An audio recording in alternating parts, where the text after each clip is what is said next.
Forward students discuss करते हैं elimination reactions को। स्टूडेंट्स आपको याद होगा कि जब हमने रिएक्टिविटी डिस्कस की थी अल्काइल हैलाइड्स की, तो हमने दो तरह के रिएक्शंस की बात की थी। हमने सब्स्टिट्यूशन रिएक्शंस के बारे में बात की थी और हमने एलिमिनेशन रिएक्शंस के बारे में बात की थी। तो सबसे पहले स्टूडेंट्स हम डिफाइन करते हैं कि एलिमिनेशन रिएक्शंस होते क्या हैं और इनकी एंड प्रोडक्ट क्या होती है। The chemical reaction in which two groups are eliminated from two adjacent atoms is called as elimination reaction, and the product obtained is in the form of unsaturated compound, that is alkene। यानी कि at the end of the elimination reactions हमारे पास double bond बनता है। Students elimination reactions के लिए कुछ conditions का होना ज़रूरी है, यानी कि beta hydrogen is necessary for eliminations. It is therefore also called as beta elimination reaction, यानी कि 1-2 एलिमिनेशंस को हम बीटा एलिमिनेशंस भी बोलते हैं। और वो क्यों बोलते हैं उनको हम आगे डिस्कस करते हैं। स्टूडेंट्स आपके सामने एक ऑर्गेनिक कंपाउंड है, अल्काइल हैलाइड है। स्टूडेंट्स जिस कार्बन एटम के साथ हमारा फंक्शनल ग्रुप डायरेक्टली अटैच्ड है वो अल्फा कार्बन है। उसके साथ जो हाइड्रोजन्स अटैच्ड हैं, जो बॉन्डेड हैं, उनको हम कहेंगे alpha hydrogens. And then alpha carbon के साथ डायरेक्टली जो अटैच्ड है बीटा कार्बन, उसको हम कहेंगे beta carbon. Beta carbon students आपके पास फर्दर जिन हाइड्रोजन्स के साथ अटैच्ड है हम उन्हें कहेंगे बीटा हाइड्रोजन्स। अब स्टूडेंट्स इस कंपाउंड को देख के हम ये अंदाज़ा लगा सकते हैं कि बीटा हाइड्रोजन्स प्रेजेंट है। अब स्टूडेंट्स होता क्या है कि हैलोजन एटम इलेक्ट्रोनेगेटिव होते हैं। ये इलेक्ट्रॉन डेंसिटी को कंपाउंड की अपनी तरफ अट्रैक्ट करते हैं, यानी कि अपनी तरफ खींचते हैं।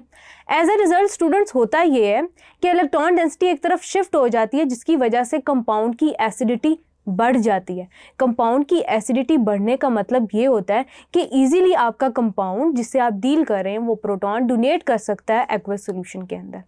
अब स्टूडेंट्स होता क्या है कि आपकी बीटा कार्बन के साथ जो हाइड्रोजन्स अटैच्ड हैं, यानी कि बीटा हाइड्रोजन, वो इस केस में पार्शियल पॉजिटिव चार्ज ले लेती हैं, जिसकी वजह से सॉल्यूशंस के अंदर आपकी बीटा हाइड्रोजन्स एसिडिक हो जाती हैं और इजीली डोनेटेबल होती हैं, यानी कि इजीली लूज हो जाती हैं, जिसकी वजह से आपका पूरा मॉलिक्यूल एसिडिक हो जाता है। ये तो स्टूडेंट्स हो गया हमारे पास कि बीटा हाइड्रोजन क्या होती है।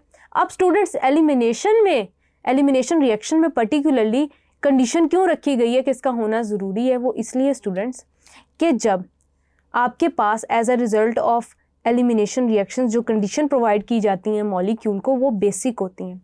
होता यह कि ऐसी कंडीशंस के अंदर आपका मॉलिक्यूल आयोनाइज कर जाता है, यानी कि ये हैलोजन आयन में कन्वर्ट हो जाता है। हैलोजन आयन में जब कन्वर्ट हो जाता है इस बॉन्ड की ब्रेकेज के बाद, हेटेरोलिटिक क्लीवेज के बाद, तो ये कार्बोकेटाइन में कन्वर्ट हो जाता है। अब स्टूडेंट्स जब आपके पास अल्फा कार्बन कार्बोकेटाइन में कन्वर्ट हो गया है तो क्या होता है कि जो आपकी बीटा हाइड्रोजन की एसिडिटी होती है उसकी वजह से होता है ये कि कंपाउंड बीटा हाइड्रोजन लूज कर लेता है और एज अ रिजल्ट होता है ये कि ये बॉन्ड इनवर्ड मूव करता है।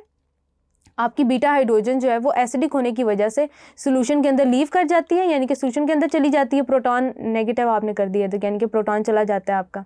देन स्टूडेंट्स ये बॉन्ड इनवर्ड मूव करता है। As a result alpha carbon के ऊपर इलेक्ट्रॉन डेंसिटी न्यूट्रलाइज हो जाती है और एज अ रिजल्ट आपके पास डबल बॉन्ड बन जाता है। तो स्टूडेंट्स एज अ रिजल्ट आपकी एलिमिनेटेड प्रोडक्ट आपके सामने है एंड देन स्टूडेंट्स आपका लिविंग ग्रुप आपके सामने है। मूविंग फॉरवर्ड स्टूडेंट्स हम इससे रिलेटेड, इस मैकेनिज्म से रिलेटेड दो एग्जांपल्स डिस्कस करते हैं, यानी कि दो रिएक्शंस डिस्कस करते हैं जिनकी टाइप्स हैं बिल्कुल वैसे ही जैसे SN1 रिएक्शंस थे एंड SN2 रिएक्शंस थे। इनकी नेमिंग भी बिल्कुल ऐसे ही है, elimination reactions E1 mechanism and E2 mechanism.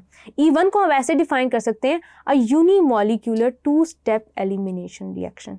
Unimolecular हम इसलिए कह रहे हैं क्योंकि रेट डिटर्मिनिंग स्टेप में जो आपकी सारा रेट है वो डिपेंड हो रहा है on the concentration of alkyl halide we are dealing with, यानी कि आपके पास ये 2 स्टेप रिएक्शन है। फर्स्ट स्टेप में आपके पास आयनाइजेशन हो रही है, दूसरे स्टेप में बेस अटैक करेगी। वो कैसे करेगी इसको हम डिस्कस कर लेते हैं।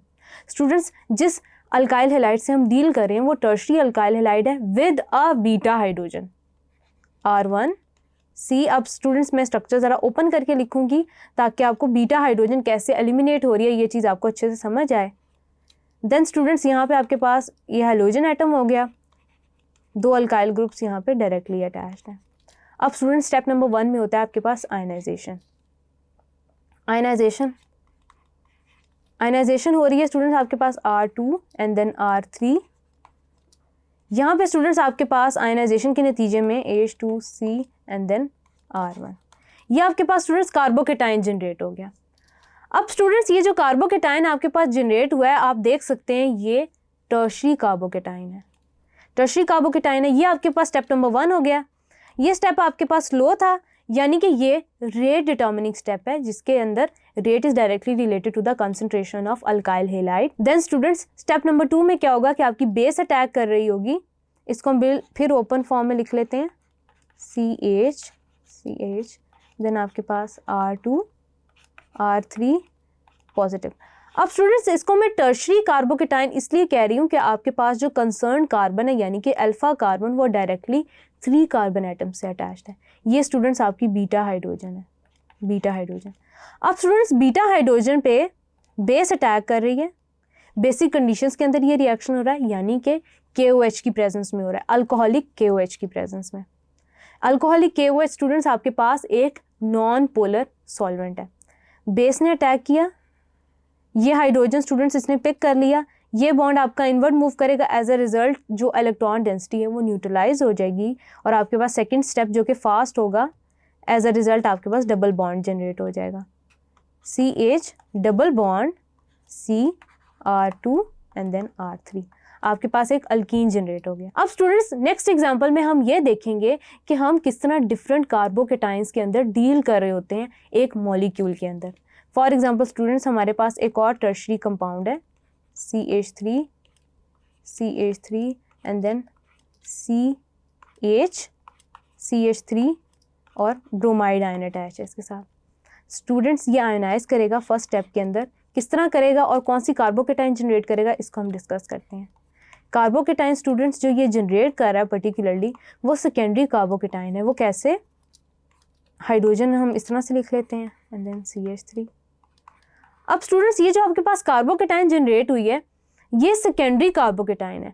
सेकेंडरी कार्बोकेटाइन कैसे है ये, क्योंकि स्टूडेंट्स यहाँ पे जो हम जिस कार्बन एटम के साथ डील कर रहे हैं यानी कि जिस अल्फा कार्बन के साथ हम डील कर रहे हैं वो डायरेक्टली 2 कार्बन एटम्स के साथ अटैच्ड है। अब स्टूडेंट्स होगा क्या, सेकेंडरी कार्बोकेटाइन स्टूडेंट्स एक लेस स्टेबल कार्बोकेटाइन है as compare to that of tertiary carbocation. पूरे मॉलिक्यूल में स्टूडेंट्स हमारे पास गुंजाइश है कि एक मिथाइल ग्रुप इस कार्बोकेटाइन की तरफ मूव कर जाए और एज अ रिजल्ट आपके पास टर्शरी कार्बोकेटाइन जनरेट हो जाए, यानी कि इस तरह से।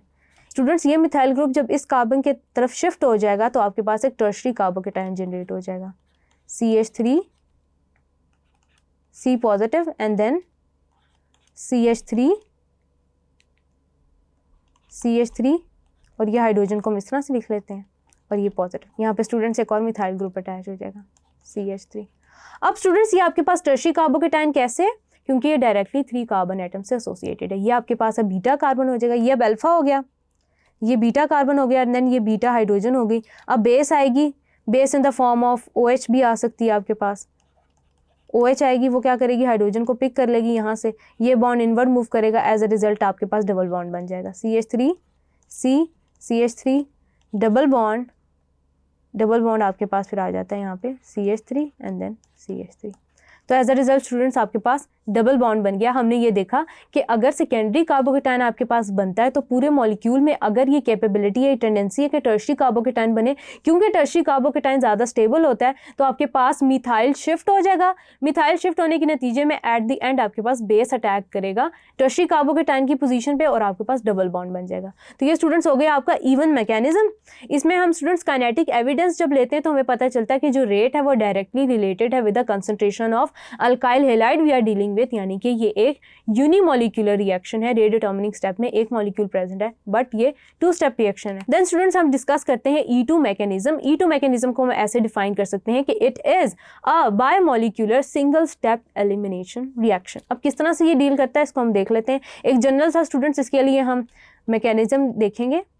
वो स्टूडेंट्स कुछ इस तरह से होता है कि आपकी बेस है, कार्बन है आपके पास, ये हैलाइड के साथ अटैच्ड है और ये आपकी बीटा हाइड्रोजन है। फर्दर आप स्ट्रक्चर इसका ड्रॉ नहीं करते, जनरल सा एक मैकेनिज्म हम लिख रहे हैं। इसने स्टूडेंट्स इस हाइड्रोजन पे अटैक किया, एज अ रिजल्ट आपके पास बिल्कुल वैसे ही इंटरमीडिएट बनेगा जैसे आपके पास SN2 मैकेनिज्म में बना था इंटरमीडिएट कंडीशंस के अंदर। कैसे आप उसको रिप्रेजेंट करेंगे, आप उसको डॉटेड लाइन से रिप्रेजेंट करेंगे, क्योंकि ये बॉन्ड ब्रेक हो रहा है आपके पास, यहाँ पे ये बॉन्ड आपके पास ब्रेक हो रहा है और ये बॉन्ड आपके पास बन रहा है। इनको आप डॉटेड लाइन से रिप्रेजेंट करेंगे। ये बॉन्ड ऑलरेडी प्रेजेंट है, ये बॉन्ड आपके पास बन रहा है, क्यों? क्योंकि लीव कर रहा है आपके पास यहाँ पे हैलाइड ग्रुप। अब ये इसको भी हम डॉटेड लाइन से रिप्रेजेंट कर रहे होंगे क्योंकि ये बॉन्ड आपका ब्रेक हो रहा है, क्योंकि डबल बॉन्ड जनरेट होगा आपके पास। ये स्टूडेंट्स आपके पास इंटरमीडिएट स्टेट हो गई। इंटरमीडिएट स्टेट के बाद स्टूडेंट्स आपको पता है कि इस बॉन्ड ने इन्वर्ट मूव कर जाना है और इसने लीव कर जाना है। एज अ रिजल्ट आपके पास डबल बॉन्ड बन जाएगा और आपका जो बेस है वो हाइड्रोजन के साथ मिलके एसिड बना लेगा या कोई भी कंपाउंड जनरेट कर लेगा। तो ये हो गया स्टूडेंट्स आपके पास E2 मैकेनिज्म। देन स्टूडेंट्स इसका काइनेटिक एविडेंस है, ये सिंगल स्टेप रिएक्शन है जिसकी वजह से ये बायोमोलिक्यूलर है और इसका जो रेट ऑफ रिएक्शन है या रेट इक्वेशन है वो डायरेक्टली रिलेटेड है with the concentration of nucleophile या बेस जिससे आप डील कर रहे हैं and the concentration of the alkyl halide we are dealing with. Students याद रखिएगा कि जो E2 मैकेनिज्म है ज़्यादातर प्राइमरी अल्काइल हैलाइड से डील कर रहा होता है।